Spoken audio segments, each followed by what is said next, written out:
हिंदुस्तान में जब भी कोई झगड़ा होता है तो लोगों को उदाहरण देने के लिए सबसे पहले महाभारत के प्रसंग याद आते हैं। और खास तौर पर जब झगड़ा परिवार का हो और सार्वजनिक हो तब कौरवों की, पांडवों की, नाना प्रकार की कहानियां याद आती हैं।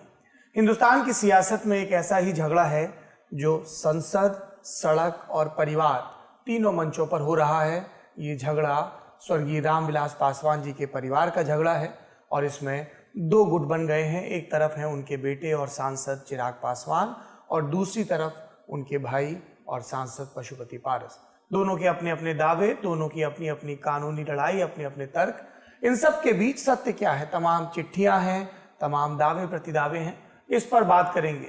बात इस पर भी करेंगे कि जिस जनता की नुमाइंदगी के दावे और लड़ाइयों के हक के लिए ये सब बातें कही जा रही हैं, वो जनता कैसे रिएक्ट कर रही है इस पूरे प्रकरण पर। एक तरफ तो अगर इंटरनेट की भाषा इस्तेमाल करें तो मीम आ रहे हैं कि देखो सबके दावे हैं कि मार्क में हूं, तेजा इधर है।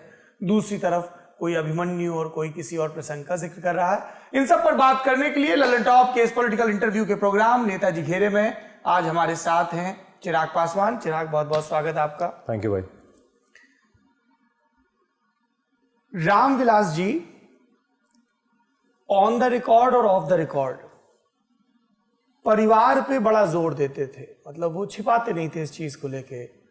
मुझे ध्यान है जब मेरी उनसे मुलाकात हुई या उनके बारे में जो लोग जानते थे बहुत अच्छे से, तो अक्सर उनसे ये सवाल पूछा जाता था कि भाई आपकी पार्टी में इतने नेता हैं लेकिन आप परिवार वालों को बहुत बढ़ाते हैं। और उनका ये स्टैंडर्ड रिप्लाई होता था कि जब मैं संघर्ष कर रहा था शुरुआती दौर में तो ये मेरे भाई थे जो मेरे साथ खड़े थे, so I have to protect them. अब रामविलास जी नहीं हैं और उनके जो भाई हैं, एक पहले ही गुजर चुके हैं 2019 में रामचंद्र पासवान जी, और जो दूसरे हैं वो ये दावा कर रहे हैं कि चिराग पासवान, रामविलास पासवान और उनकी पार्टी एलजेपी की लेगेसी को आगे बढ़ाने के लिए सही व्यक्ति नहीं है और इसलिए उन्होंने पार्टी बचाने के लिए, लेगेसी बचाने के लिए ये बगावत की, विद्रोह किया, पार्टी को, दल को अपने कब्जे में लिया। नहीं, बिल्कुल अगर उनको ऐसा लगता था भाई तो मुझे लगता है कि उनके पास बहुत सारा समय था चाचा जी के पास। मुझसे कम्युनिकेट करते, पापा से कम्युनिकेट करते, क्योंकि मुझे ये जिम्मेदारी काफ़ी समय पहले खुद पापा के रहते हुए, जब वो हमारी पार्टी के राष्ट्रीय अध्यक्ष थे, उनके रहते हुए ही मुझे नए राष्ट्रीय अध्यक्ष के तौर पर चुना गया था और जिसमें प्रमुख प्रस्तावक के तौर पर मेरे चाचा जी स्वयं थे। सूरज भान जी उनको सेकंड करने वाले थे। और तो अगर कहीं पे किसी भी तरीके की कोई भी दिक्कत थी, और मैं मानता हूँ कि स्वाभाविक है, समस्याएं हो सकती हैं, हो सकता है मुझसे ही कहीं पे कोई गलतियाँ हुई हों, हो सकता है जानकारी का अभाव हो, पर पापा हमेशा इस बात को बोलते थे कि बड़ी से बड़ी समस्या का समाधान बातचीत से निकल सकता है। और निरंतरता में पापा के निधन के बाद मैंने और मेरे परिवार में खैर अब मेरे पास मम्मी ही बची हैं, उन्होंने पूरी कोशिश की कि हम कम से कम बात तो करें अगर कोई दिक्कत है, कुछ है, क्योंकि पापा के निधन के बाद से चाचा जी ने बात करना एकदम ही बंद कर दिया था। और मम्मी को भी ये बात खलती थी क्योंकि इस घर में इतने समय से रहे और पापा के निधन के बाद जब मम्मी को सबसे ज़्यादा ज़रूरत उनके परिवार की थी, उनके रहते हुए मम्मी एक चट्टान की तरह परिवार के साथ खड़ी नहीं। आज जब उनको ज़रूरत थी तो उस परिवार के सदस्यों में से कोई नहीं था, ना चाचा ना चाची, कोई नहीं इस घर में आए, ना उनसे मिले, ना उनसे पूछा कि भाभी आप ठीक हैं, क्या हाल चाल।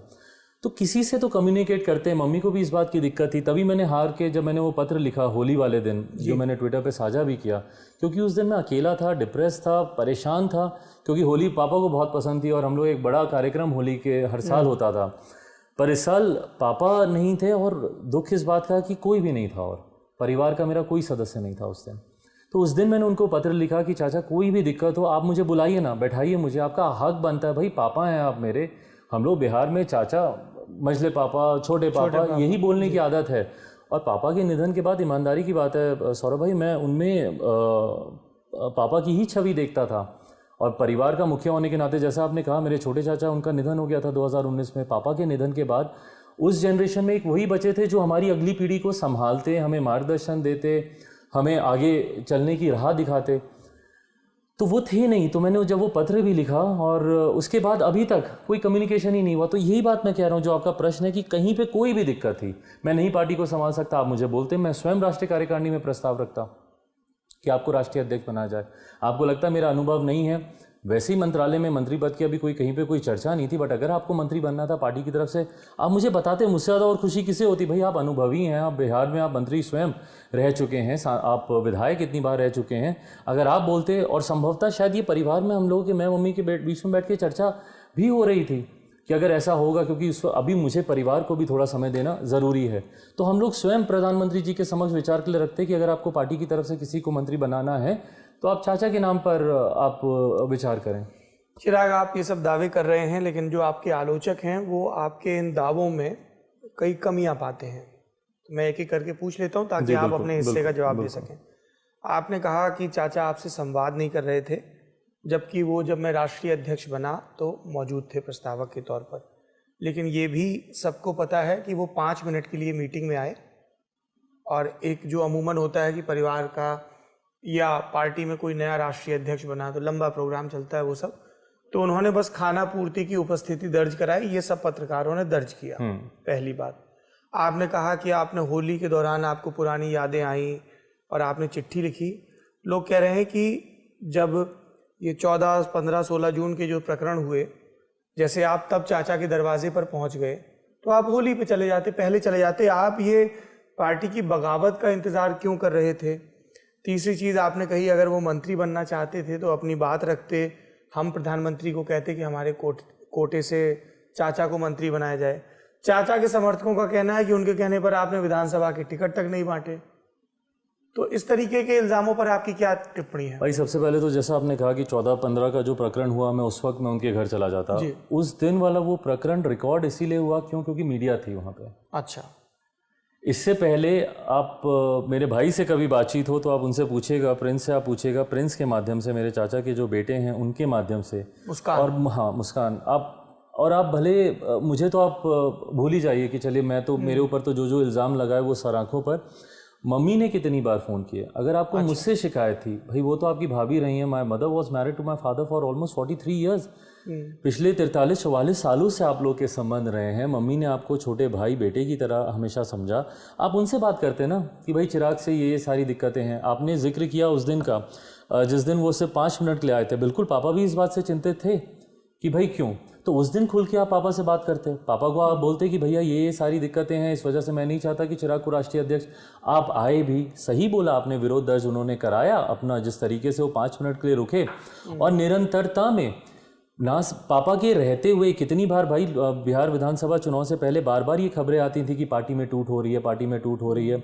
मुझे याद है पापा उनको ऑक्सीजन लगा हुआ था, और वो भी दूसरा वो जो प्रेशर के साथ जाता है, बाईपैक वाला क्या बोलते हैं उसको जी, तो वो वाला उतार के पापा इनको फ़ोन करते थे और बार बार बोलते थे कि पापा नाम लेके ही बुलाते थे कि पारस ये क्या चल रहा है, क्यों इस तरीके की खबरें सामने आ रही हैं, ये है वो है।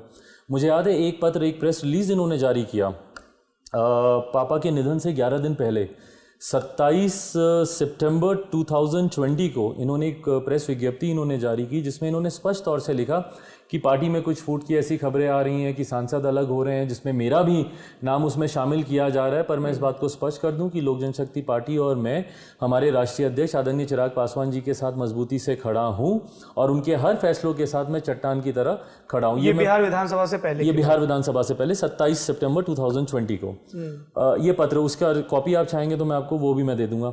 तो ये पत्र उनको उस वक्त लिखने की जरूरत क्यों पड़ी? या तो अगर आप उसी वक्त से कोई प्लानिंग कर रहे थे तो क्या आप इंतजार कर रहे थे पापा के निधन का कि उनका निधन और उसके बाद मैं इस प्लानिंग को अंजाम दूं? पापा के रहते हुए तो आपने स्पष्टीकरण दिए, पर कहीं ना कहीं भाई धुआं तो तभी उठता है ना जब कहीं पे आग लगी होती है। तो कहीं ना कहीं ये हलचलें पापा के रहते ही चल रही थी। अब वही बात है कि जब ये हलचल उस वक्त चल रही थी तो आप बोलते ना पापा के साथ। मुझसे तो चलिए आप बोल रहे हैं कि नहीं बातचीत कुछ नहीं, तो आप पापा के साथ बैठते, आप उनके साथ बातचीत करते। और जो बात इन्होंने कही कि बिहार विधानसभा में इनके पूछने पर मैंने टिकट तक नहीं बांटी, दिल पे हाथ रख के चाचा इस बात को बोलते हैं एक बार, दिल पे हाथ रख के ईमानदारी से इस बात को बोलते हैं कि क्या मैंने उनसे हर सीट के ऊपर मैंने उनसे मशवरा नहीं किया? उनको 5-6 सीटों के अलावा उनको किसी सीट से मतलब नहीं था, और इस बात को मैं खुल के मैं बोल रहा हूँ। उन्होंने पूरे बिहार विधानसभा में कौन चुनाव लड़ेगा, कहाँ से चुनाव लड़ेगा, भाई मेरे पिता के निधन के बाद आप मेरे पिता हैं, आप आइए, आप संभालते, आप बोलते कि मैं इसको देखूंगा, तुम चिंता मत करो, तुम अपने क्रिया के कार्यक्रमों में लगो। क्योंकि वही वो 10 दिन ऐसे थे जिन 10 दिनों में सारी टिकटें भी बांटनी थी, पहले सेकंड थर्ड फेज के नॉमिनेशंस का समय आ रहा था, तो उसमें कौन सी, सिर्फ एक सीट मैं ज़रूर मानूंगा जो इनके कहने पे नहीं दी गई थी, वो लालगंज की मेरी सीट थी। लालगंज की सीट पर, क्योंकि मुझे एक तो विभिन्न प्रकार की मुझे र्यूमर्स आ रहे थे उस सीट को लेकर कि अलग अलग तरीके की, लालगंज तो आप 15 में भी जीते थे, मेरी सिटिंग विधायक की सीट थी, और पार्टी ने इस बात को तय किया था कि भाई जो सिटिंग विधायक की सीट है उसको नहीं बदला जाएगा, और इसीलिए गोविंदगंज की जो हमारी सीट थी राजू तिवारी जी की, उस पर उन्हीं को हम लोगों ने चुनाव लड़ाया, और राजकुमार शाह जी जो हमारी पार्टी के, जो लालगंज से जो हमारे विधायक हैं, उनको बदलने का कोई सवाल ही नहीं था। चाचा उस सीट के लिए ज़रूर किसी दूसरे व्यक्ति का नाम लेकर सामने आए थे, उस सीट पर ज़रूर मैंने इस बात को कहा था कि सिटिंग विधायक हैं, पापा के रहते हुए वो विधायक रहे हैं, पापा की लोकसभा की सीट है, और मैं इस पर जो बाकी के जो र्यूमर्स चल रहे हैं जो कि सही नहीं मुझे लगे, तो मुझे था कि उनकी लोकसभा में मैं इस तरीके की बातें मैं नहीं सुनना चाहूँगा कि कोई डील हुई है सीट को लेकर, कुछ हुआ है, मैं नहीं सुनना चाहूँगा, और मैं चाहता हूँ कि भाई जो सिटिंग है वही कंटिन्यू करे, क्योंकि पार्टी ने निर्णय लिया। तो उसके अलावा एक सीट मुझे वो बता दें जो कि उनके कहने पे ना दी गई हो। चिराग, आप कह रहे हैं कि आपके चाचा से आपने कंसल्ट किया सब सीटों पे जो टिकट वितरण हुआ, लेकिन उनके खेमे के लोग कह रहे हैं कि आपने तो एनडीए से खुद को अलग कर लिया, जेडीयू के खिलाफ लड़ने का ऐलान कर दिया, और इसमें से किसी भी फैसले में पशुपति कुमार पारस की कोई सहमति नहीं थी। कहने वाले तो यहाँ तक कहते हैं जो पटना के पंछी हैं कि आपके चाचा जी के तब भी नीतीश कुमार जी से बहुत अच्छे संबंध थे और अब भी बहुत अच्छे संबंध हैं, और विधानसभा चुनाव में जिस तरह से आपने मुख्यमंत्री के ऊपर निशाना साधा उससे भी वो नाखुश थे। पता नहीं ऐसी बातें कोई इतनी हिम्मत के साथ कैसे कर जाता है, बट बहरहाल भाई यही वो कमरा था जिस कमरे में निरंतरता में बैठकें हुई, और अगर आप उस दौरान के, मतलब मैं बात कर रहा हूँ मिड सितंबर ले लीजिए या सेकेंड वीक ऑफ सितंबर आप ले लीजिए, तब से लेकर जब तक नोटिफिकेशन नहीं आया था तब तक के, अगर आप मेरे मीडिया में कवरेजेस देखें तो सिर्फ इसी बात को लेकर होती थी कि आज लोक जनशक्ति पार्टी के बिहार संसदीय बोर्ड की बैठक है, आज कोई बड़ा ऐलान हो सकता है, आज संसदीय बोर्ड की, केंद्रीय संसदीय बोर्ड की बैठक है, आज कोई बड़ा ऐलान हो सकता है, आज सांसदों के साथ एक अहम बैठक हो रही है, कोई बड़ा ऐलान हो सकता है। मैंने n नंबर ऑफ मीटिंग्स मैंने उस वक्त की हैं ताकि हम लोग सारे प्रोज एंड कॉन्स डिस्कस कर लें कि भाई अगर हम लोग अकेले चुनाव लड़ते हैं तो उसके क्या प्रोज एंड कॉन्स होंगे, साथ मिलकर लड़ते हैं तो उसके क्या प्रोज एंड कॉन्स होंगे, और सबकी एक आम राय बनाने का मैंने निरंतरता में मैंने प्रयास किया। मुझे याद है पापा इस बात को लेकर मुझसे नाराज़ भी हुए। एक दिन जब मैं अस्पताल गया तो पापा ने मुझे इस बात को लेकर टोका, क्योंकि पापा चाहते थे कि हम लोग अकेले चुनाव लड़ें। इस बात को मैंने आपको बीच में जब हम लोग की मुलाकातें हुई मैंने तब भी आपको बताया कि पापा हमेशा चाहते थे कि हम लोग अकेले चुनाव लड़ें। मुझे याद है बीच में एक दिन पापा मुझसे नाराज़ हुआ, पापा ने बोला कि तुम लोग बस बैठकें ही करते रहो, तुम लोगों में हिम्मत नहीं है कि तुम लोग अकेले चुनाव लड़ो। अकेले चुनाव लड़ने के लिए हिम्मत की ज़रूरत होती है जो तुम्हें नहीं है। मुझे देखो, मैंने 2005 में मैंने देखा, मैंने कभी पूछा, मैंने किसी से कभी सोचा कि भाई मैं अगर चुनाव लड़ूंगा तो उसके क्या प्रोज एंड कॉन्स होंगे। मुझे नीतिगत वो फैसला मेरा सही लगा, सैद्धांतिक तौर पर मुझे मेरा फैसला सही लगा। मैंने सीधा जाकर घोषणा की कि हम लोग अकेले चुनाव लड़ रहे हैं, और उसके बाद मैंने कभी पलटकर अपने उस फैसले पर ना सोचा, ना विचार किया, ना विमर्श किया। जो किया मुझे पता है मैंने सही किया, और उस वक्त मुझे वो करना ज़रूरी था। तो पापा मुझे इन बातों को इसीलिए बोलते थे, क्योंकि मैं राउंड्स ऑफ मीटिंग करता था। और भाई यही वो कमरा है जहाँ पर मेरे 5 सांसद, उस वक्त के मेरे प्रदेश अध्यक्ष राजू तिवारी जी, उस वक्त के मेरे वो प्रदेश के पार्लियामेंट्री बोर्ड के अध्यक्ष थे, उस हैसियत से वो मौजूद थे, और पारस चाचा उस दिन उस बैठक में आ नहीं पाए थे। तो यहीं पर उनको लैपटॉप पे उनको वर्चुअली उनको कनेक्ट किया गया था, और उस पर उन्होंने हाथ उठाकर, और बाकायदा, चाचा बोलते कम है बट बाकायदा उस वक्त उन्होंने 1-1.5 मिनट उन्होंने बोला कि मैं चिराग के इस फैसले के साथ हूँ, पार्टी के द्वारा लिए गए इस फैसले के साथ हूँ। मुझे लगता है कि पार्टी का अस्तित्व बचाने के लिए हम लोग को अकेले चुनाव लड़ना चाहिए। 15 सीटों पर चुनाव लड़ने का मतलब पार्टी को समाप्त करना होगा, और ये सहमति मेरे पार्टी के हर एक सांसद की थी। कसम खा के कोई भी मेरा एक सांसद बोल दे कि अगर मैं झूठ बोल रहा हूं तो जो वो हारने को कहेंगे मैं तैयार हूं। हर किसी ने इसी कमरे में सहमति दी थी कि हाँ हम लोग को अकेले भाई सबके अपने व्यक्तिगत लालच थे उस वक्त कैसर साहब को चिंता थी कि जो 15 सीटें दे रहे हैं उसमें तो मेरे बेटी की सीट नहीं है, मैं क्या करूंगा। वीणा देवी जी को इस बात की चिंता थी कि भाई 15 सीटों में तो उनकी बेटी की सीट नहीं है, वो क्या करेंगे। चंदन सिंह जिन्होंने अपने 5-6 साथियों से वादा कर रखा था कि हम आपको चुनाव लड़ाएंगे, उनका क्या होगा। प्रिंस राज मेरे भाई को चिंता थी कि मेरे दूसरे भाई उनको रोसड़ा से चुनाव लड़ना है, ये सीट उसमें नहीं होगी, उनका क्या होगा। तो 15 सीटों पर 5 मतलब 20 तो सीटें ऐसी थी जो कि इस कमरे में लोग चाह रहे थे, और उस पर 15 सीटों पर सहमति, उसमें से एक व्यक्ति तैयार नहीं था। और मैं बोलता हूँ, कसम खा के मुझसे आंख से आंख मिलाकर बोले, झूठ बोलते हैं ये लोग जब ये कहते हैं कि हम लोग की सहमति नहीं थी। उस वक्त सबकी सहमति थी। क्यों अपने अपने उसमें प्रचार में ये लोग गए थे। वीणा देवी क्यों अपनी बेटी के प्रचार में दिन रात लगी हुई थी, अगर उनकी सहमति नहीं थी तो क्यों वो जिताने में लगी हुई थी अपनी बेटी को। क्यों चंदन सिंह उस वक्त, खैर वो प्रचार में ज़्यादा नहीं गए, क्योंकि प्रचार में तो खैर उस वक्त उनका ऑपरेशन हुआ था, थ्रोट का कोई इशू था, उनका ऑपरेशन हुआ था। बट ये लोग अपने अपने के अलावा तो उस वक्त भी कहीं बाहर नहीं निकले। वीणा देवी जी कहीं गई ही नहीं अपनी बेटी के चुनाव को छोड़कर। कैसर वैसे ही विपक्ष के चुनाव का प्रचार कर रहे थे। क्यों? क्योंकि उनके बेटे राजद से चुनाव लड़ रहे थे। चाचा का आपने देखा ही, वो एक दिन कहीं नहीं गए, और बल्कि पापा के जिस दिन 13वीं थी तो उस दिन उन्होंने ये बयान दिया, क्योंकि जो आपने अपने प्रश्न का दूसरा हिस्सा था जिसमें आपने कहा कि उनकी नज़दीकियाँ रही हैं नीतीश कुमार जी से। आपकी नज़दीकियाँ नीतीश कुमार जी से, एक ऐसे व्यक्ति से जिसने सारी जिंदगी पापा को नीचा दिखाने में, उनकी राजनीतिक हत्या करने में, जिस व्यक्ति ने कोई कसर नहीं छोड़ी। क्या यही वो नीतीश कुमार जी नहीं है जिनकी वजह से पारस चाचा पहली बार प्रदेश अध्यक्ष बने थे 2005 में? क्यों? क्योंकि नीतीश कुमार जी हमारे प्रदेश अध्यक्ष नरेंद्र सिंह जी के साथ हमारे 29 विधायक 2005 में जब फरवरी में चुनाव हुआ था, हमारे 29 विधायकों को तोड़ के ले गए थे। फिर उसके बाद जब नवंबर में दोबारा चुनाव हुए, फिर सारे, पहली बार इन्होंने थोड़ी मेरी पार्टी को तोड़ा है। नवंबर में फिर 2005 में इन्होंने हमारे जीते हुए विधायकों को तोड़ने का काम किया। हमारे राज्यसभा के सांसद हों, हमारे MLCs हों, जो आज की तारीख में इनकी पार्टी के प्रमुख प्रवक्ताओं में से एक है, उनको तोड़ने का काम नीतीश कुमार जी ने किया। हाल फिलहाल में 2020 में मेरे मठियानी से जीते हुए विधायक को इन्होंने तोड़ने का काम किया।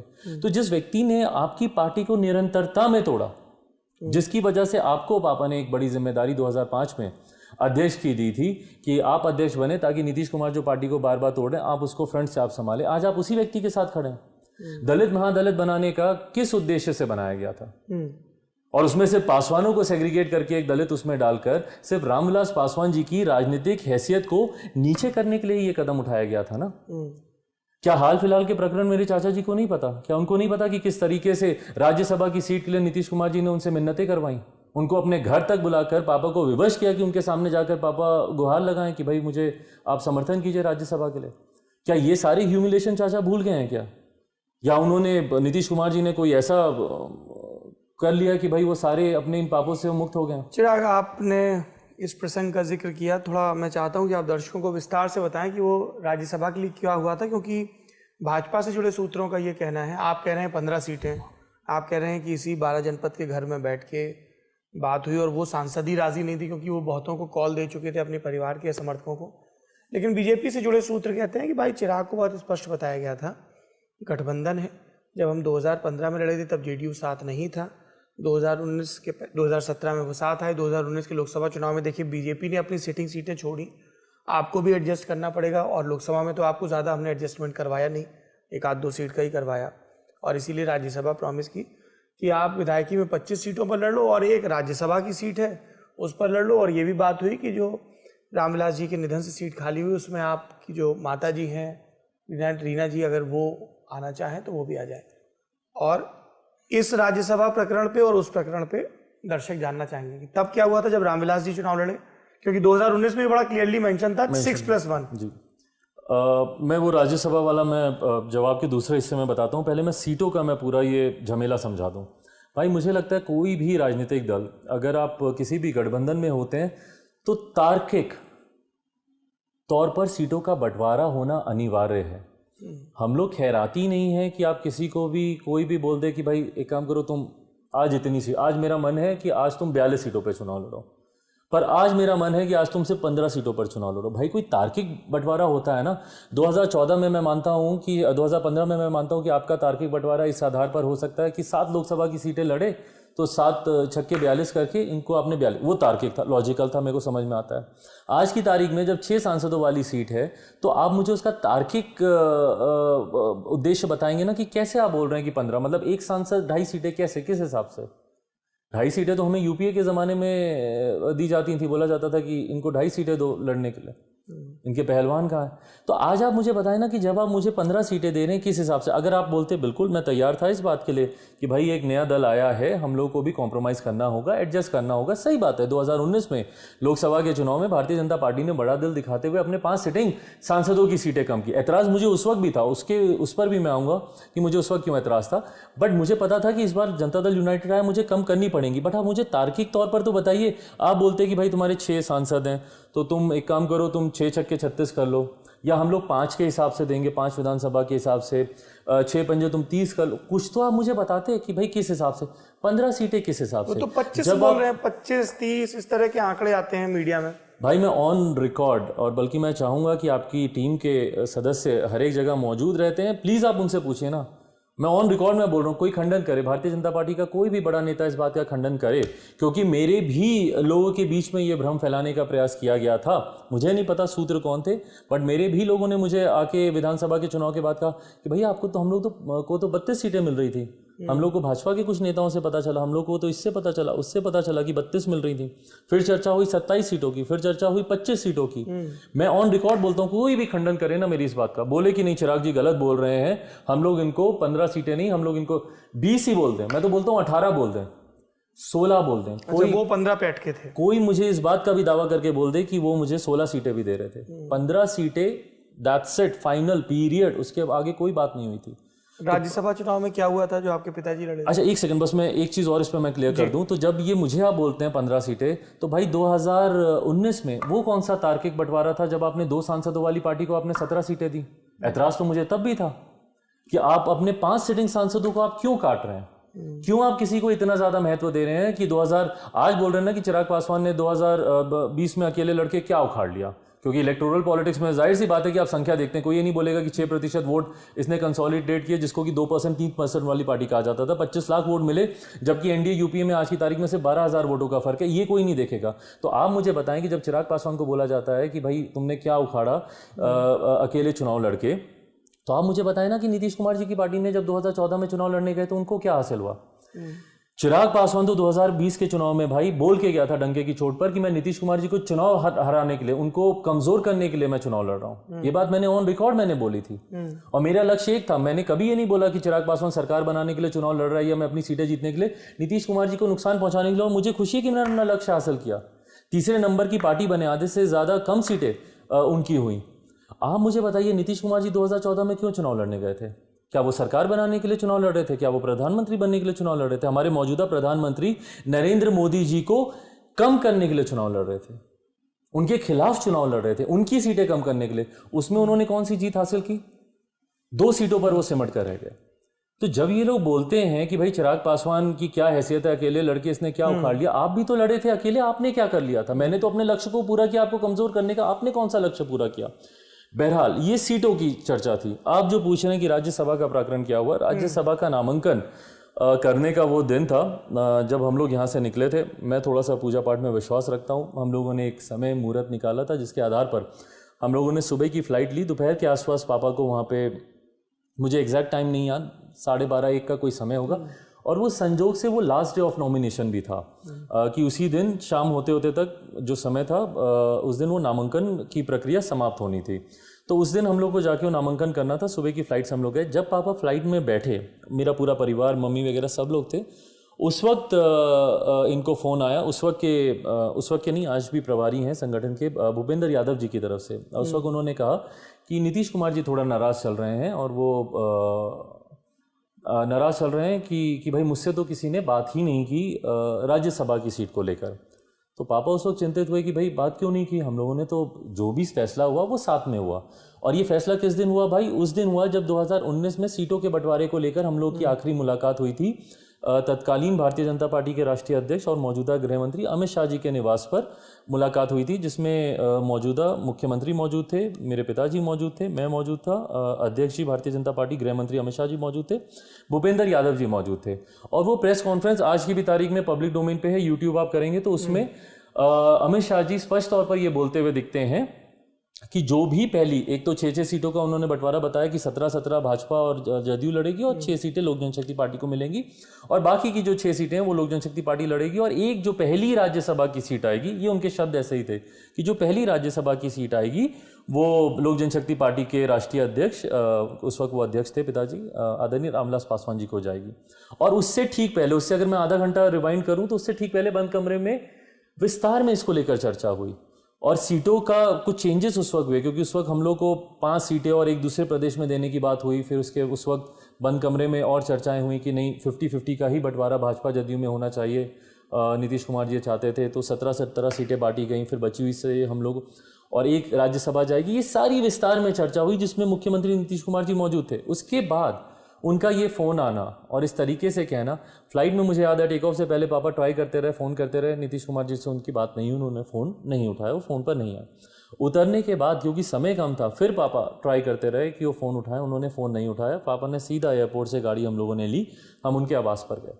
उनके आवास पर जाकर जिस तरीके से मुख्यमंत्री मौजूदा नीतीश कुमार जी का रवैया था, भाई देखिए, एक बेटा होने के नाते मुझे दुख होगा कि भाई मेरे पिताजी जिन्होंने 50 साल अपने जीवन के दिए, लोगों के लिए उन्होंने समर्पित किए, उनको कोई व्यक्ति इस तरीके से ह्यूमिलेट करने का प्रयास क्या ह्यूमिलेशन किया गया उनके बाद? जिस तरीके से मुख्यमंत्री बैठे थे, पापा निरंतर बोले जा रहे थे, मुख्यमंत्री हाँ हूँ जवाब तक देना उन्होंने पापा की बातों का, as well as papa was just talking to a wall.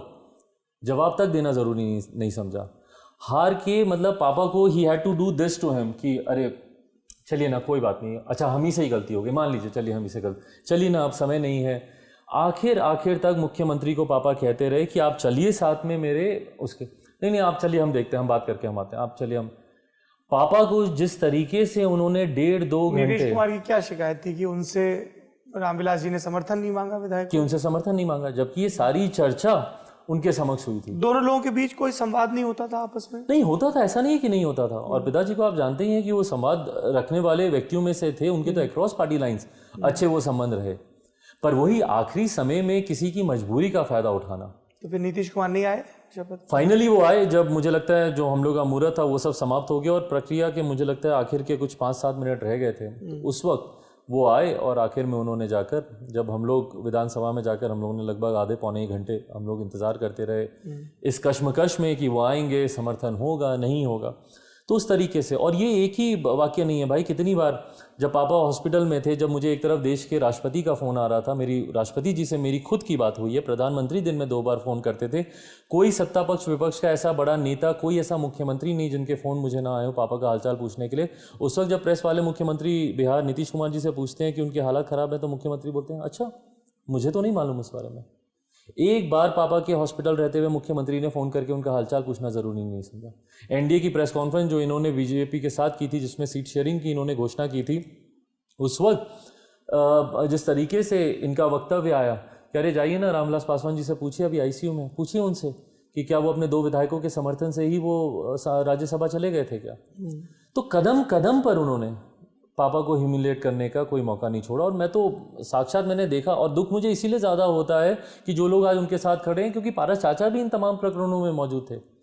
पापा की उस वेदना को पारस चाचा ने सुना है, पापा कितने दुखी थे इस बात से, जिस तरीके से उनके साथ किया गया था। राज्यसभा की बात हो रही थी, आपकी माता जी रीना जी क्या राजनीति में आएंगी? राज्यसभा के रास्ते, लोकसभा के रास्ते, संगठन के रास्ते, भाई परिवार में इसको लेकर कोई चर्चा हुई? भाई ये चर्चा उस वक्त भी हुई। मम्मी हमेशा से सक्रिय राजनीति से दूर रही हैं।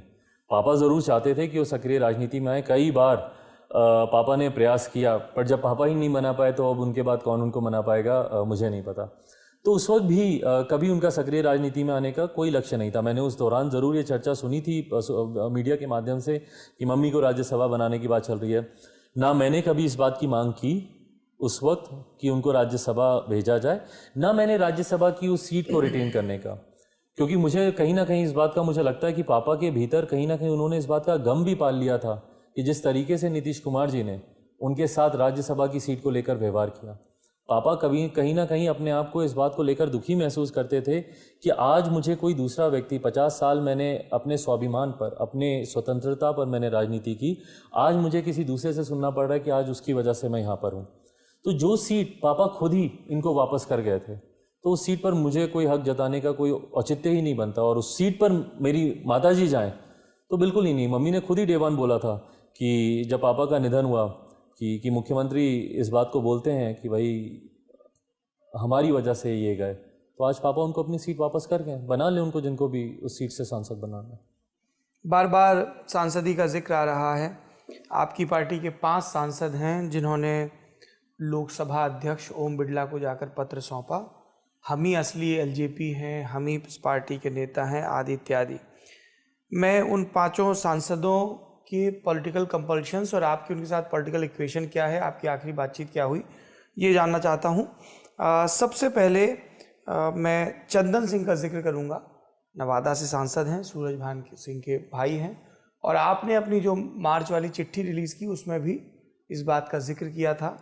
और जानकार कहते हैं कि आपका सूरजभान पे बड़ा भरोसा था कि पिताजी के पुराने सहयोगी रहे हैं, लेकिन जब दूसरे गुट ने कार्यकारी अध्यक्ष बनाया कि नए अंतरिम चुनाव हो ये वो, तो उन्होंने भी सूरजभान सिंह पर भरोसा जताया। सूरजभान सिंह के भाई हैं चंदन सिंह जो सांसद हैं। मेरा सूरजभान जी पे कितना भरोसा था भाई, मुझे लगता है इस बात का प्रमाण आप स्वयं दे सकते हैं। जब पिछली बार जब हम लोग ऐसे ही बैठे थे जी, तो उस वक्त आपने इन्हीं को लेकर एक सवाल मुझसे किया था, इनकी छवि को लेकर और इनकी वजह से किस तरीके से लोक जनशक्ति पार्टी के ऊपर आरोप लगते हैं, उसको लेकर आपने ये सवाल किया था। और उस वक्त भी मैंने प्रमुखता से मैंने इनका संरक्षण करते हुए इनकी पक्ष में अपनी बातों को रखा था। और सही कहा आपने अपने प्रश्न में, मेरा इन पे ऊपर बहुत ज़्यादा विश्वास था। और मैं मानूंगा कि इन्होंने पापा के निधन के बाद सूरजभान जी ने मेरी बहुत मदद की। मेरे लिए शायद इस चुनाव को इस तरीके से अकेले लड़ना संभव नहीं होता अगर सूरजभान जी, जिनको हम लोग दादा बुलाते हैं, अगर उस वक्त साथ में नहीं होते। सीटों के बंटवारे में इनकी बहुत अहम भूमिका थी। ये वो दौर था जब 10 दिन के लिए जो मुखाग्नि देने वाला लड़का होता है वो घर से बाहर नहीं निकल सकता।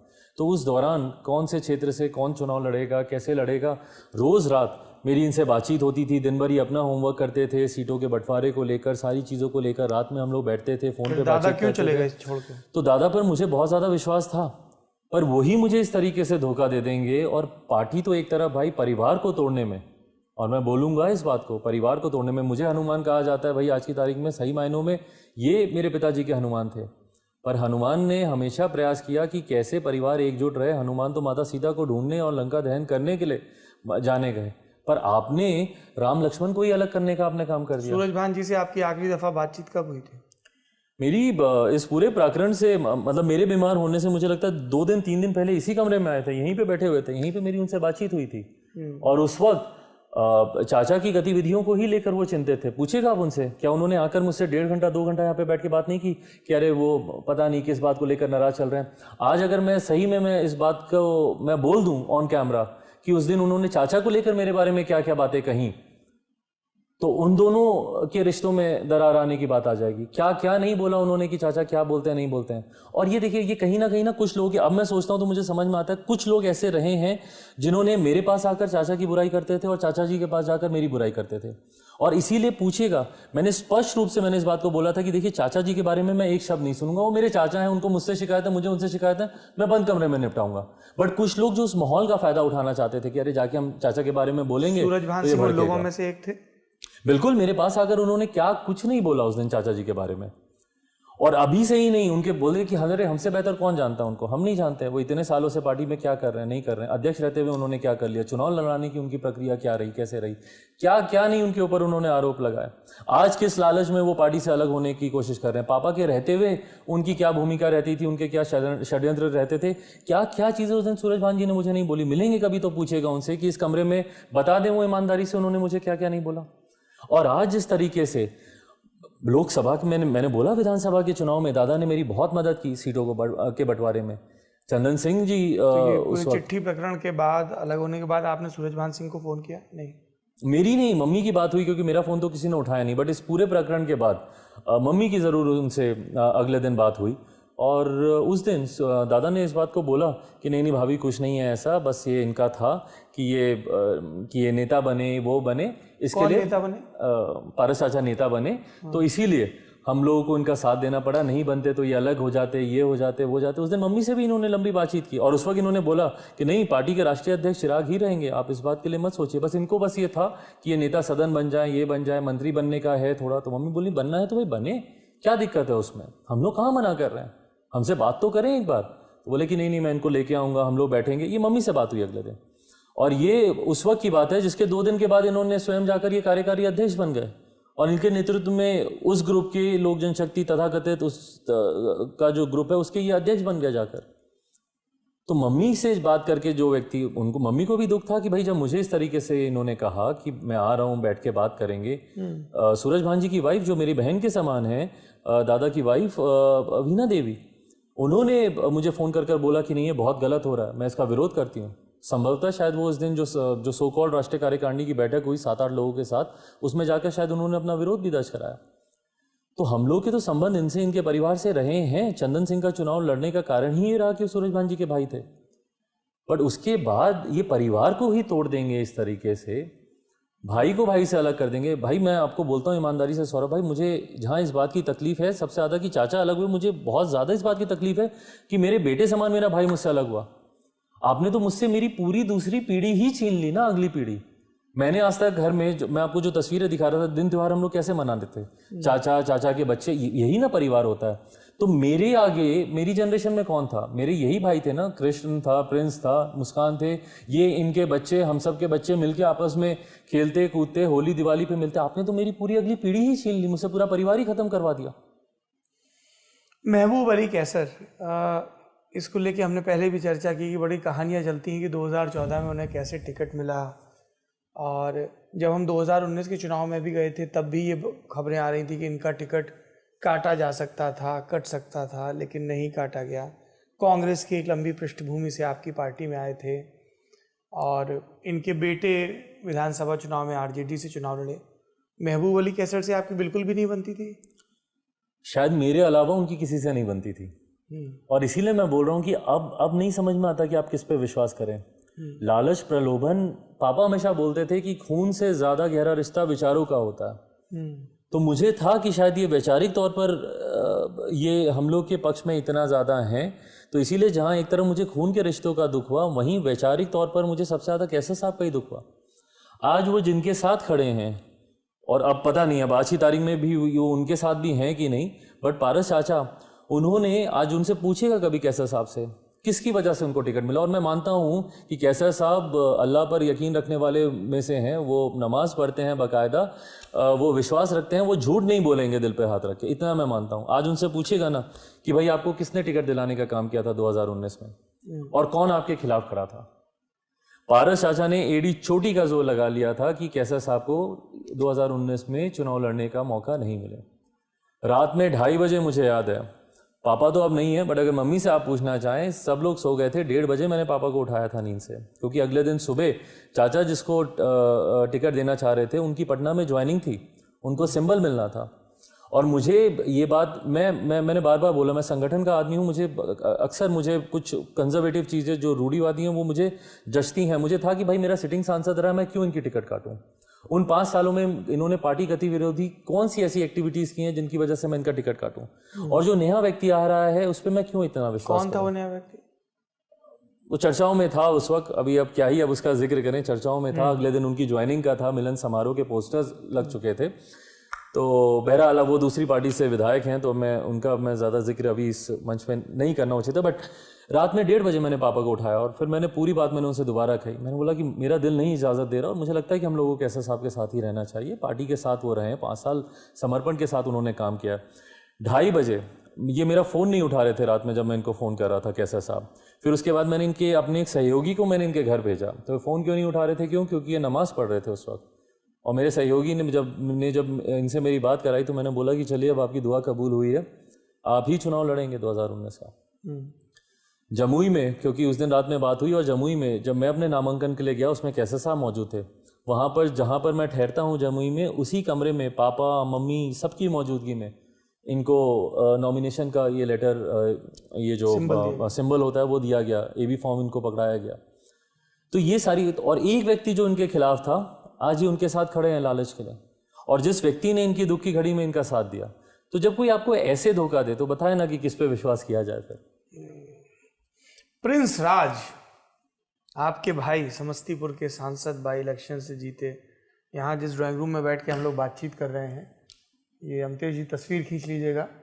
रामविलास जी के, आपके सब बुजुर्गों की तस्वीर है मेरे ख्याल से, आपके दादा दादी, रामविलास जी, रामचंद्र पापा, जी, छोटे पापा, हाँ, और पशुपति जी, और रामचंद्र जी के बेटे हैं प्रिंस राज। तो जब रामचंद्र जी का निधन हुआ 2019 में, जुलाई 2019 में मेरे ख्याल से, जी, तो उसके बाद बाई इलेक्शन में आपके भाई रामचंद्र जी के बेटे प्रिंस राज चुनाव जीतते हैं और उसके बाद उनको पार्टी का प्रदेश अध्यक्ष भी बनाया जाता है। प्रिंस राज पे मैं इसलिए भी खास तवज्जो चाहूँगा, एक तो वो उन सांसदों में से एक हैं जो अलग हुए। दूसरा, जब मेरी आपसे बिहार विधानसभा चुनाव मुलाकात हुई थी तब आप बड़े भरोसे से कि अच्छा पशुपति पारस जी उतने सक्रिय नहीं दिख रहे, लेकिन प्रिंस इन सब फैसलों में मेरे साथ है। रामचंद्र जी को लेके आप हमेशा बहुत एक्स्ट्रा रेवरेंस के साथ, इज्जत के साथ बात करते थे। प्रिंस राज पर इल्ज़ाम भी लगे, फिर कहा गया कि वो ब्लैकमेलिंग का मामला है, फिर ये हुआ कि फिर बाद में इस तरह की बातें भी हुई कि नहीं, वो आपके विशिष्ट सहयोगी के कहने पर ये मामला इतना उलझा और उछला। तो इसलिए मैं चाहता हूँ कि आप थोड़ा सा विस्तार से बात करें। मैं प्रिंस पर आऊँ, मैं रामचंद्र चाचा का एक जिक्र ज़रूर करना चाहूँगा। अगर धरती पर आज की तारीख में, कलयुग में, अगर कोई साक्षात, अगर कोई लक्ष्मण का जीता जागता स्वरूप है तो वो रामचंद्र चाचा ही थे। और मैंने उनसे ज़्यादा समर्पित व्यक्ति परिवार के लिए, भाई के प्रति ऐसे अंधविश्वास वाला व्यक्ति मैंने और कोई नहीं देखा। पापा के रहते हुए जिस तरीके से साई की तरह रामचंद्र चाचा साथ में रहे, पापा की गैर मौजूदगी में जब पापा नहीं होते थे, जिस तरीके से वो मम्मी का, मेरा, मतलब मम्मी को कहने के लिए वो भाभी बोलते थे, बट वो मानते उनको माँ से भी बढ़कर थे। शायद उन्होंने अपनी, मेरी दादी के साथ इस तरीके से इज्जत और वो नहीं किया हो। और मम्मी के अच्छे दोस्तों में से भी थे, घंटों आना, बैठना, अपने दुख सुख उनके साथ खोलना। मतलब मेरे लिए वो आज की तारीख में मैं देखता हूँ, जब मैंने इतने धोखे खाए हैं तो शायद उनके जीते जी शायद मैं कभी नहीं समझ पाया, बट अगर आज मैं देखूँ तो शायद मेरे लिए वो भगवान का स्वरूप थे। और अगर आज वो होते तो मुझे नहीं लगता कि परिवार पार्टी में जो परिस्थितियाँ पैदा हुई हैं वो इस तरीके से, कभी उनके जीते जी वो कभी ऐसा नहीं होने देते। उनके बेटे ने ऐसा क्यों किया, प्रिंस ने, ये मैं भी नहीं समझ पाया, क्योंकि प्रिंस उन्हीं का नहीं, मेरे लिए भी वो बेटे की तरह ही था।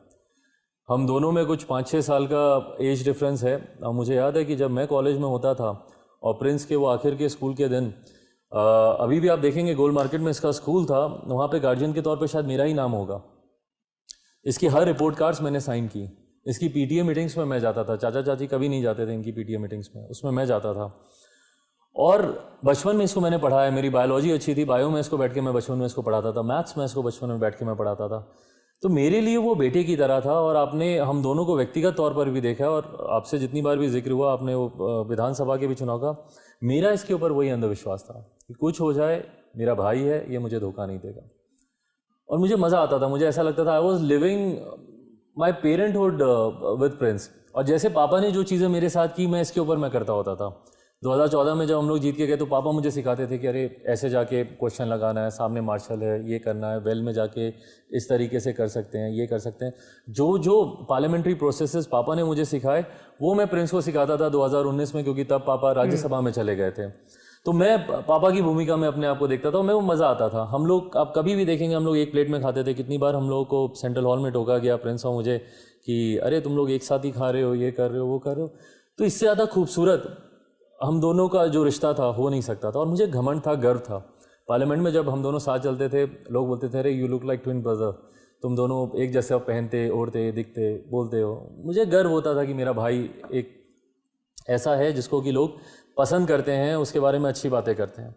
वो ऐसा कर लेगा भाई, मतलब मैं सबसे ज़्यादा अगर मैं किसी बात को लेकर इमोशनल होता हूँ, टूटता हूँ, दुखी होता हूँ, वो सिर्फ प्रिंस का विषय है। एक लंबा समय हम लोग को साथ बिताना था। तो आपको उस चिट्ठी से ही पता चला कि प्रिंस भी आपके बागी खेमे में, आपके विरोधी खेमे में चले गए हैं? उससे पहले आपकी या उस प्रकरण के बाद बातचीत हुई प्रिंस? बिल्कुल नहीं। मैं जब बीमार था तो प्रिंस का मुझे ज़रूर बीच में फ़ोन आते थे। The initial days when I was not well, तो इनिशियल डेज में मुझे प्रिंस के फ़ोन आते थे।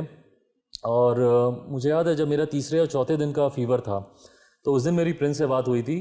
एंड बिकॉज मैं मान के चल रहा था कि मुझे कोविड हुआ है, मुझे नहीं था कि टाइफॉइड भी हो सकता है या कुछ, मान के चल रहा था। और सेकेंड वेव में कोविड को लेकर कई तरीके की नई बातें पता चली कि भाई तुरंत नहीं रजिस्टर होता है, हाँ, और RT-PCR में नहीं रजिस्टर होता है। तो प्रिंस ने भी मुझे उस दिन जब चौथे पाँचवें दिन प्रिंस का फ़ोन आया तो ही सेड कि नहीं भैया कोविड ही होगा, प्लीज़ आप आइसोलेटेड ही रहिएगा, जैसा पूरा चल रहा है आप वैसे ही रखिएगा। आज मुझे लगता है कि पता नहीं क्या वो मुझे फीड कर रहा था, आप आइसोलेटेड ही रहिएगा। उसने अपनी मदर का, मेरी चाची का उसने उदाहरण दिया, बोलता कि मम्मी का तो 9th डे जाके पता चला हमको कि उनको कोविड हुआ है, क्योंकि मैं तब तक 4 बार RT-PCR करवा चुका था, मेरा हमेशा नेगेटिव आता था।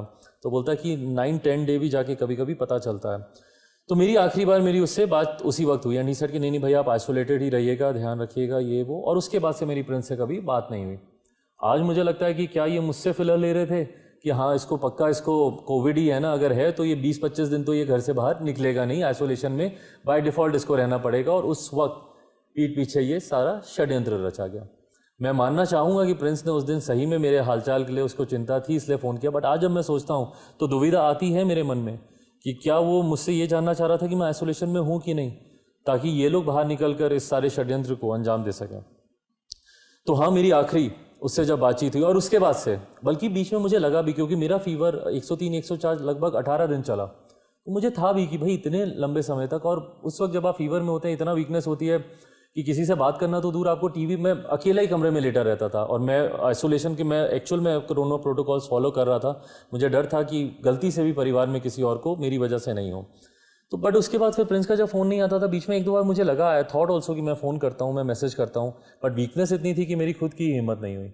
और उसके बाद the next thing that I came to know was seeing that picture and knowing about their meeting with honourable speaker.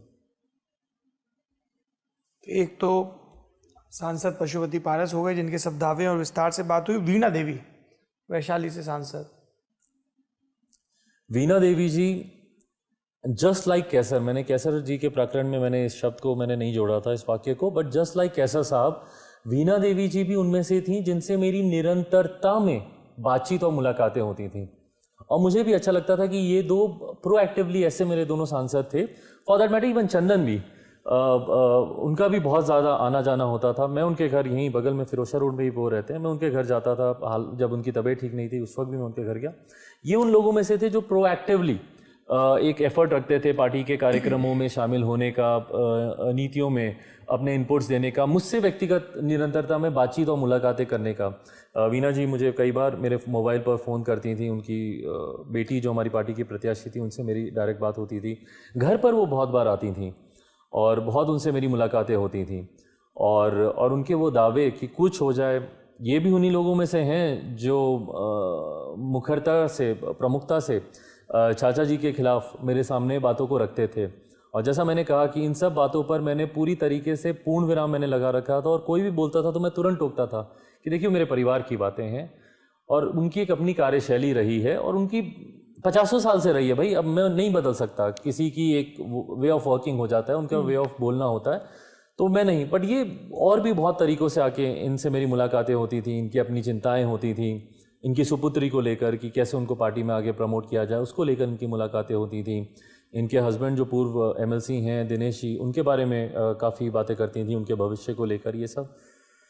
तो इनसे मेरी रेगुलर मुलाकातें होती थी। बट उसके बाद भी अब पता नहीं क्या कारण रहा कि अलग हुई। चिराग पासवान जी, आप विस्तार से बता रहे हैं कि मैंने इस पे भरोसा किया, इस पे भरोसा किया, इसने धोखा दिया, इसने धोखा दिया। सियासत का एक हमें बड़ा अनिवार्य नियम लगता है, आई माइट बी रॉन्ग, कि पॉलिटिक्स में आप ये कंप्लेन नहीं कर सकते कि ये मेरे साथ पॉलिटिक्स हो गई। वो तो बुनियादी नियम है। बिल्कुल, आपको हर तरह के घात प्रतिघात के लिए कंप्लेन ही नहीं कर सकता हूँ। हाँ, मैं तो किसी तीसरे पे आज नहीं उंगली उठा सकता हूँ, मेरी तो वो हैसियत ही नहीं है किसी भी तीसरे पे उंगली उठाने की। जदयू और बाकी सारे तो प्रकरण बहुत दूर के हैं, कैसर साहब बहुत दूर के हैं। जब मेरे अपने चाचा, मेरे अपने भाई ने ही धोखा दे दिया, तो मेरी आज की तारीख में कोई हैसियत नहीं है कि मैं किसी पे मैं उंगली उठाऊं या किसी को मैं दोष दूं। कई टिप्पणीकार कहते हैं कि चिराग ये सब बातें बता के जनता की सहानुभूति बटोरने की कोशिश कर रहे हैं, बार बार कह रहे हैं कि चाचा ने धोखा दिया, भाई ने धोखा दिया। लेकिन दूसरा पक्ष है जो ये कहता है कि चिराग किसी की सुनते ही नहीं थे, अपनी चलाते थे, और चिराग को चलाते थे उनके मित्र सौरभ पांडे। भाई अगर मैं किसी की सुनता नहीं तो इन 5 सांसद और इनके साथ प्लस राष्ट्रीय कार्यकारिणी के 4 और सदस्य, इन 9 लोगों को छोड़कर आप मुझे बताइए ना कि बाकी की 95% पार्टी आज मेरे साथ क्यों खड़ी है। हमारी राष्ट्रीय कार्यकारिणी में हमारी पार्टी का संविधान कहता है कि राष्ट्रीय कार्यकारिणी की body is a minimum of 75 people, जिसमें एक राष्ट्रीय अध्यक्ष होता है, एक हमारे राष्ट्रीय प्रधान महासचिव जो खालिक साहब हैं वो होते हैं, 16 हमारे राष्ट्रीय महासचिव होते हैं, 16 हमारे सचिव होते हैं, 15 हमारे राष्ट्रीय प्रकोष्ठों के राष्ट्रीय अध्यक्ष होते हैं, और 36 स्टेट और यूटी के अध्यक्ष होते हैं, और 6 उपाध्यक्ष होते हैं राष्ट्रीय। तो ये मिलाकर ये बॉडी लगभग 75 के आसपास की बॉडी होती है, और मिनिमम ऑफ 75 ऊपर जा सकती है। इस बॉडी में आज की तारीख में 66 लोग आज की तारीख में मेरे साथ हैं। 9 उन लोगों को छोड़ दें जिसमें एक पार्टी के राष्ट्रीय उपाध्यक्ष सूरज भान जी, 5 तो ये सांसद ही हो गए, एक हमारे प्रकोष्ठों के अध्यक्ष, हमारे लेबर प्रकोष्ठ के अध्यक्ष, और 2 हमारे प्रदेशों के अध्यक्ष, दिल्ली प्रदेश के और जम्मू कश्मीर प्रदेश के। हमारे 36 जो राज्य और यूनियन टेरिटरीज हैं उसमें से देखें तो हम लोगों ने लद्दाख में नियुक्ति अभी तक हम लोग कर ही नहीं पाए, तो वो वेकेंट थी लंबे समय से। बाकी 35 में से 33 मेरे साथ खड़े हैं।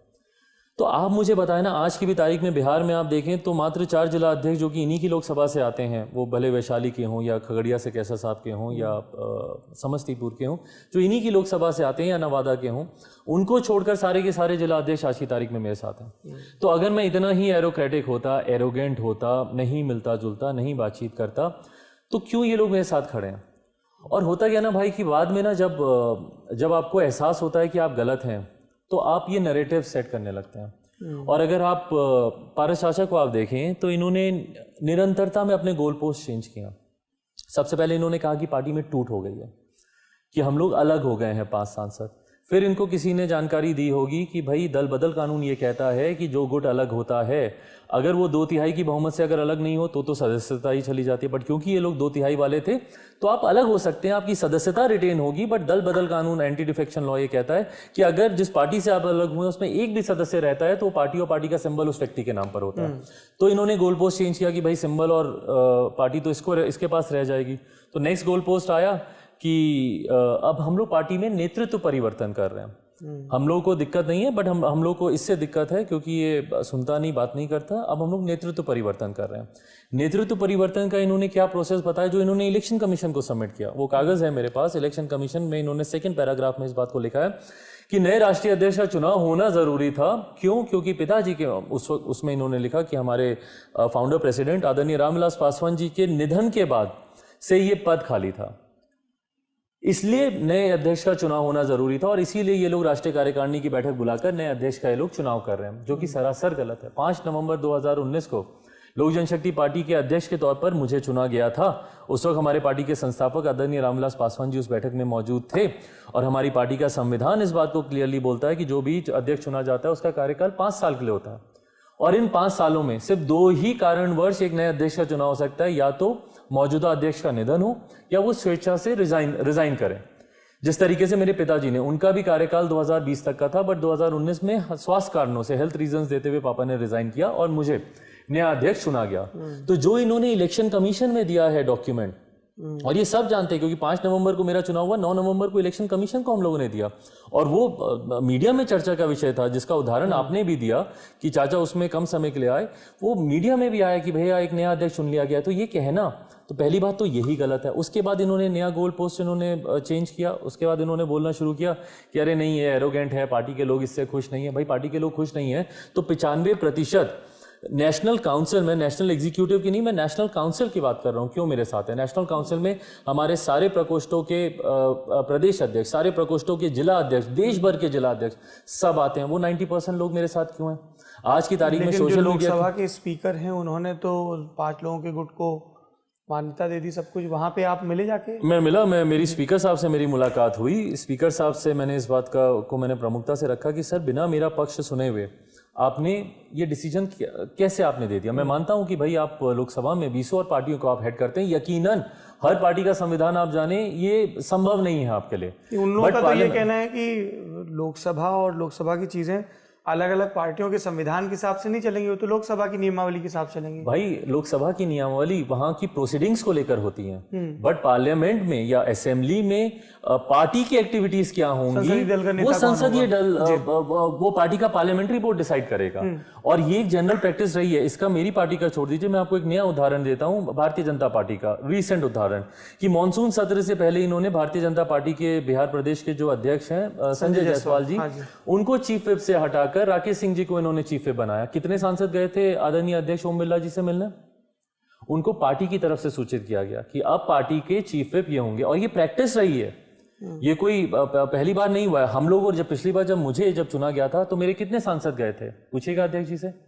उस वक्त भी मेरी पार्टी के लेटर हेड पे लिख के गया था कि केंद्रीय संसदीय बोर्ड ने ये डिसाइड किया है कि चिराग पासवान संसदीय दल के नेता होंगे, महबूब अली कैसर चीफ विप होंगे, उप नेता होंगे, बाकी लोग, ये पूरी सूची बन के गई थी।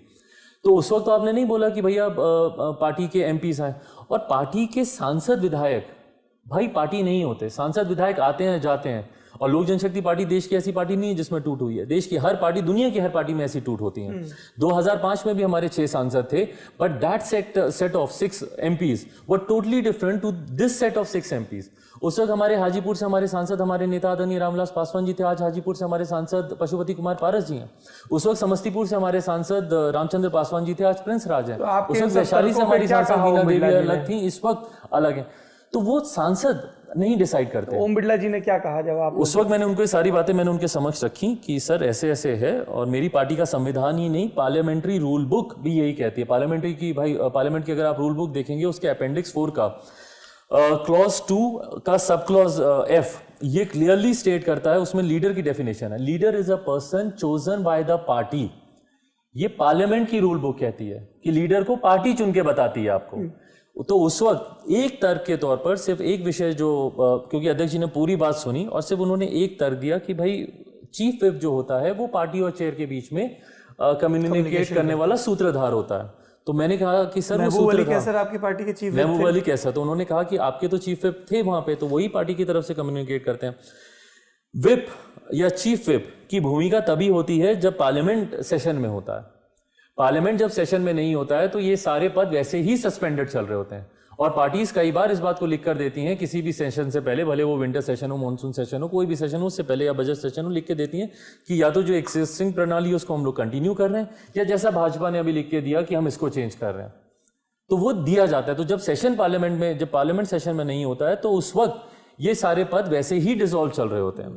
तो बहरहाल मुझे उस वक्त आश्वासन सकारात्मक मिला अध्यक्ष जी के द्वारा कि इस पर पुनः विचार किया जाएगा। बट क्योंकि इस मुलाकात को लगभग 1 हफ्ता हो चुका है, विचार हुआ, वही मैंने कहा कि लगभग 1 हफ्ता हो चुका है और अभी तक मुझे उनकी तरफ से कोई ऐसी जानकारी मिली नहीं है। और अगर न्याय संगत उनकी तरफ से अगर मुझे जस्टिस नहीं मिलता है तो इस हफ्ते यकीनन हमारी पार्टी तैयार है, हम लोग न्यायालय जाएंगे और कोर्ट के माध्यम से इस चीज़ को रेक्टिफाई करवाया जाएगा।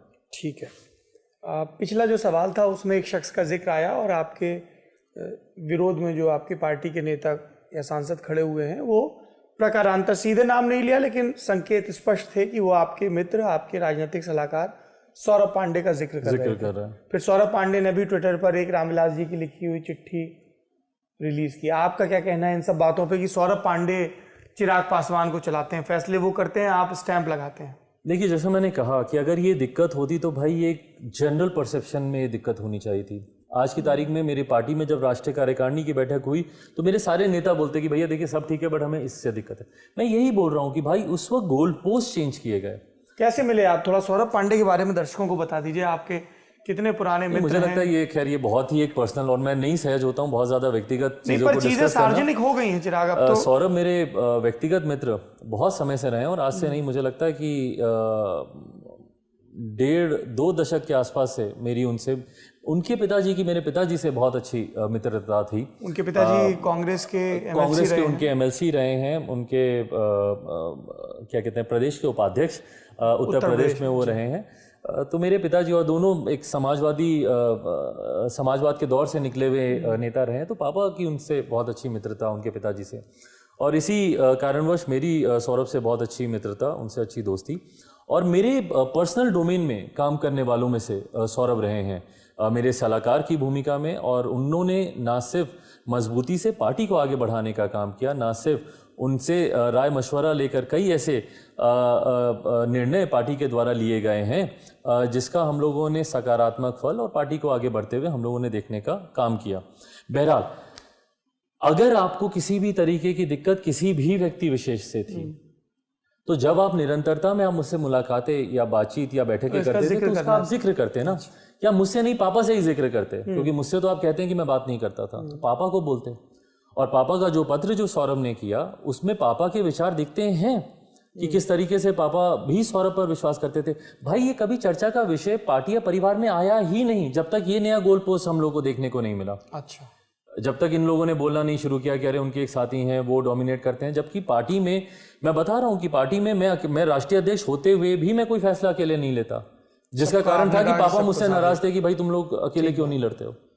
चिराग, इस पूरी बातचीत के क्रम में आपके एक बयान का खूब जिक्र हो रहा है कि आपने कहा था बिहार चुनाव में, आपने कहा कि मेरा लक्ष्य था कि नीतीश कुमार हारें और हमने उनकी सीटें कम करवा दी, सब कुछ। आप बार बार कहते थे कि नरेंद्र मोदी राम हैं और मैं उनका हनुमान हूँ। पिछले दिनों कुछ टीवी इंटरव्यूज़ में भी आपसे पूछा गया था। इस पूरे प्रकरण के दौरान खुद नरेंद्र मोदी प्रधानमंत्री, उनकी सरकार या भारतीय जनता पार्टी का जो शीर्ष नेतृत्व है, उनकी तरफ से आपको कोई पॉलिटिकल मैसेज कम्युनिकेट किया गया इस पार्टी में बगावत के बाद? नहीं, अभी तक ऐसा कुछ नहीं। मेरे व्यक्तिगत संबंध ज़रूर हैं सत्ता पक्ष हो विपक्ष हो सबसे, तो पर्सनल स्पेस में ज़रूर मेरी कई ऐसे भाजपा के बड़े नेता हैं जिनसे मेरी बातचीत हुई है, बट अगर औपचारिक तौर पर कहें कि कोई संदेश हो या कोई ऐसी जानकारी हो जो मुझसे ली गई हो या मुझे दी गई हो, ऐसा नहीं हुआ। दूसरी चीज़ मैं ये जानना चाहता हूँ कि बिहार विधानसभा चुनाव के नतीजे आने के बाद आप एनडीए का हिस्सा हैं या नहीं, इसको लेकर एक बड़ा कोहरा सा रहा। एक एनडीए की मीटिंग हुई थी जिसमें आपको न्योता भेजा गया, फिर खबरें आई कि नीतीश कुमार ने इस पर बड़ा एतराज़ किया, फिर आपकी तरफ से आ गया कि नहीं मैं स्वास्थ्य कारणों की वजह से या निजी कारणों की वजह से नहीं आ पाऊँगा। तो चीज़ें तो गड़बड़ दिख ही रही थी। बिहार विधानसभा का नतीजा आने के बाद ऐसा लग रहा था कि बीजेपी को जेडीयू की ज़्यादा ज़रूरत है, सांसदों की दृष्टि से भी, बिहार में सरकार की दृष्टि से भी। भाई, ये अब भारतीय जनता पार्टी को डिसाइड करना है। उस एनडीए की मीटिंग में क्या हुआ था जिसमें आपको न्योता मिला? उसमें सही में उस दिन मेरी तबीयत ठीक नहीं थी, ईमानदारी की बात है, क्योंकि मैंने भी बाद में खबरें सुनी। उस दिन अगर आप देखेंगे तो उस दिन 2 बैठकें हुई थी। एक ऑल पार्टी मीटिंग हुई थी और उसके तुरंत बाद एक एनडीए की मीटिंग हुई थी। I think all party meeting सुबह 10-11 बजे के आसपास हुई थी, जिसमें मैं उसमें भी नहीं जा पाया था। अगर भाई इससे मुझे एनडीए में आने से अगर मुझे मना किया जाता है, जैसा कहा जाता है कि दबाव था या जो भी था, मुझे नहीं पता कि क्या था नहीं था, बट मुझे इतना पता था कि मेरी तबीयत उस दिन ठीक नहीं थी। और उस दिन मैं दोनों आया था एनडीए की मीटिंग, मुझे न्योता आया था, मेरे पास लेटर है, मेरे पास आज की भी। हाँ, Prahlad Joshi parliamentary affair minister, उनकी तरफ से मुझे वो पत्र आया था कि आप मीटिंग में आप एनडीए के सहयोगी की तरह। और फिर कहा जाता है कि पत्र के बाद कोई कॉल आया, जिसके बाद मुझे नहीं जानकारी भाई ऐसे किसी भी कॉल की, मुझे नहीं जानकारी। अच्छा। अगले दिन जरूर मेरी उस दिन तबीयत खराब थी, नहीं तो कम से कम मैं ऑल पार्टी मीटिंग में तो जाता ना। अच्छा, एक दूसरी थ्योरी ये दी जा रही है कि चूंकि आपने नीतीश कुमार पे व्यक्तिगत हमले किए, इसलिए नीतीश कुमार के खेमे की तरफ से ये बहुत स्पष्ट कहा गया कि भाई चिराग के माइनस हमें एलजेपी कबूल है, और इसलिए जिन सारे सांसदों का नाम गिना रहे हैं, उन्होंने अपनी अपनी पॉलिटिकल रेलेवेंस को बनाए रखने के लिए ये चीज़ की। सियासत में, समर में ये बड़ा ज़रूरी है कि विपक्षी खेमा क्या सोच रहा है, इसकी जानकारी रखी जाए। क्या आपको लगता है कि ये जो 5 बागी सांसद, इनमें से कोई अब मंत्रिपरिषद का हिस्सा बनेगा, नीतीश कुमार को दिक्कत नहीं होगी बिहार सरकार में या यहाँ केंद्र में? पहली बात तो भाई, मैंने कभी भी मौजूदा मुख्यमंत्री नीतीश कुमार जी पर कोई व्यक्तिगत हमला मैंने कभी नहीं किया। मैं उनकी नीतियों का मैं विरोधी रहा हूँ। मैं मानता हूँ 7 निश्चय से बिहार का विकास नहीं हो सकता। मैं मानता हूँ 7 निश्चय भ्रष्टाचार की एक बड़ी योजना है। मैंने इन तमाम विषयों को विधानसभा जेल में डालेंगे, जांच करेंगे। भाई, अब जो दोषी होगा तो मैं नहीं बोलूंगा क्या? अगर आपकी नाक के नीचे अगर घोटाले पे घोटाले हो रहे हो, मैं तो मानता हूं कि बिहार के इतिहास का सबसे बड़ा घोटाला है 7 निश्चय। और ये मैं नहीं, बिहार की जनता कहती है। आप भी उस वक्त दौरे पर थे बिहार, आप भी खूब घूमे हैं, आप हर जिले में गए हैं। क्या लोग आपको ये नहीं कहते थे कि किस तरीके से नल जल में घोटाला हुआ, लेकिन या किस बिहार की तरीके से जनता नली ने गली तो में? आपको सिर्फ एक विधायक दिया था और मटिहानी से, और भाई वो भी यही विधायक चला गया। दिक्कत यही है कि इलेक्टोरल पॉलिटिक्स में सिर्फ संख्या के रूप से चीजों को आंका जाता है, बट आप क्योंकि ज्यादा जानकार हैं, मैं मानता हूं कि आप इसको इस रूप में नहीं देखेंगे। आप वोटिंग आप परसेंटेज इसको से देखेंगे। मुझे लगता है आप भी ताकत को उसी हिसाब से आप आंकेंगे। अच्छा, कम से कम इतना तो आप मानेंगे कि बिहार की जनता ने मौजूदा मुख्यमंत्री नीतीश कुमार जी को मुख्यमंत्री बनाने के लिए तो अपना वर्डिक्ट नहीं दिया था। जेडीयू, अगर ये बात अगर इतनी स्पष्ट है कि चिराग पासवान को जनता का अगर समर्थन नहीं मिला, तो उससे ज्यादा राइटिंग ऑन द वॉल तो ये है कि भैया नीतीश कुमार जी को तो मुख्यमंत्री बनाने के लिए नहीं, तो उनको तीसरे नंबर की पार्टी क्यों बना दिया गया? अगर उनको मुख्यमंत्री के तौर पर लोग इतना ही देखना चाहते थे तो तीसरे नंबर की पार्टी वो क्यों बने? कितनी जगह ऐसी हैं जहां पर उनके और मेरे प्रत्याशियों के बीच में महज सिर्फ कुछ सैकड़ों का वोटों का बस फर्क रहा। तो जनता का जिस तरीके से समर्थन मुझे उस वक्त भी मिला, और खैर coming back to your basic question कि नीतीश कुमार जी पर जिस तरीके से उस वक्त मैंने उनकी नीतियों का मैंने विरोध किया, और मैं आज भी मैं उनकी नीतियों का मैं विरोध करता हूं, क्योंकि मैं नहीं मानता। कोई पॉलिटिकल कम्युनिकेशन नहीं आप लोगों के बीच? आपके पिताजी का जब निधन हुआ तब तो दिखे थे, सार्वजनिक रूप से तस्वीर आई थी, आप उनके पांव छू रहे हैं जी, सब चीजें। उसके बाद से कोई बात, मुलाकात, कोई कॉल? उसके बाद से कोई कम्युनिकेशन नहीं, कोई बातचीत नहीं, और वो स्वाभाविक भी है क्योंकि उनके खिलाफ मैं चुनाव लड़ रहा था और वो मुझसे कम्युनिकेशन इस तरीके का नहीं रखेंगे। चिराग, जेडीयू और बीजेपी के किसी भी नेता की आपकी पार्टी की टूट में क्या कोई भूमिका थी? 100% जनता दल यूनाइटेड की, 100%। And this is like an open secret भाई। मुझे पता है कि आप बहुत खूबसूरती से सवाल पूछ रहे हो, जब आप ये सवाल पूछ रहे हैं इसका जवाब आप खुद जानते हैं, खुद आप इसका सवाल जानते हैं, and it's like an open secret, everybody knows की भूमिका है। मैं मुख्यमंत्री नीतीश कुमार जी पर मैं कोई आरोप नहीं लगा रहा हूं कि उनकी स्टेट भूमिका है, बट अगर उनके संरक्षण में, उनकी जानकारी में, नीतीश कुमार को इस पॉलिटिकल ऑपरेशन की जानकारी नहीं थी? मैं नहीं मानता कि नहीं होगी। अच्छा, कैसे नहीं होगी? बिल्कुल होगी। और अगर उनकी संरक्षण में, उनकी जानकारी जेडीयू में में किसने अंजाम दिया? नेताओं के नाम भी आपको पता है भाई। नहीं, पर जनता तो ऑन रिकॉर्ड आपसे सुनना चाहेगी ना। जनता हम दोनों से ज्यादा समझदार है। हम जो जवाब दे रहे हैं जनता जान रही है कि भैया इसका जवाब मैं जानती हूँ। जनता सबको पता है कि किन लोगों की इसमें भूमिका थी, तो पार्टी। बट मैं भाई घुमा फिरा के मैं उसी अपने वाक्य पे आऊंगा कि मैं अब उस हैसियत में नहीं हूं भाई कि मैं किसी दूसरे पे उंगली उठाऊं कि जदयू ने मेरे साथ ऐसा क्यों किया, या अगर भाजपा के कुछ नेताओं की भूमिका थी क्योंकि मेरे अपनों ने मुझे धोखा दिया। और अगर मेरे अपने मेरे साथ रहते तो 7 जन्म में कोई मेरे साथ ऐसा नहीं कर सकता। और मुझे नहीं पता था कि जहां मैं सामने मैं लड़ाई लड़ने की मैं भूमिका तैयार कर रहा हूं, तो मुझे पीठ पीछे मेरे ऊपर ही वार किया जा रहा है। अच्छा, तो ये बताइए कि आज की तारीख में, आज इस तारीख को हम लोग 29 जून 2021 को बात कर रहे हैं, सांसद चिराग पासवान एनडीए के साथ हैं या नहीं? आज की तारीख में मेरे लिए ये प्रश्न मायने ही नहीं रखता। जहां मेरे सामने चुनौती है अपनी पार्टी को जीरो से खड़ा करने की, पिताजी के खून पसीने से बनाई हुई इस पार्टी को अपने पास संजो कर रखने की, उसको आगे बढ़ाने की, तो मेरी प्राथमिकता ही नहीं है कि भाई कौन मेरे साथ खड़ा है, मेरे अलायंस किसके साथ है। एनडीए में हैं या नहीं है? ना इस प्रश्न का जवाब मैं देने के लिए सही व्यक्ति हूं, क्योंकि आप मैंने अपनी अपना पार्टी के, आपका दावा है कि आप राष्ट्रीय एक अध्यक्ष? तरफा नहीं हो सकता ना। मैंने तो अपना समर्पण हर कदम पर दिखाया। 2014 से लेकर आज तक आप मुझे बताएं भाई कि भारतीय जनता पार्टी के कौन से ऐसे फैसले थे, और भारतीय जनता पार्टी के ही नहीं, प्रधानमंत्री जी जिस वक्त उनको राजनीतिक तौर पर उनको अकेल अलग थलग कर दिया गया था, 2012-2013 की मैं बात कर रहा हूं, जब कोई और राजनीतिक दल, शिवसेना और अकाली दल छोड़कर कोई उनके साथ सटने को तैयार नहीं था। उस वक्त सबसे पहले लोक जनशक्ति पार्टी, हमारे नेता आदरणीय रामविलास पासवान कैसे कन्विंस किया आपने रामविलास जी को? क्योंकि रामविलास जी के तो हम लोगों ने वो किस्सा कितनी बार सुना है कि 10 जनपद से सोनिया गांधी पैदल चली आई, रामविलास जी यूपीए में चले गए, 10 साल आप सरकार का हिस्सा रहे। पिछले हमारे इंटरव्यू में मुझे लगता है मैंने विस्तार से मैंने इस बात का, इस पाखंड का मैंने जिक्र किया कि कठिन था उनको मनाना। यकीनन एक बाल हट पे मैं था पिताजी के और पीछे, वो मान गए?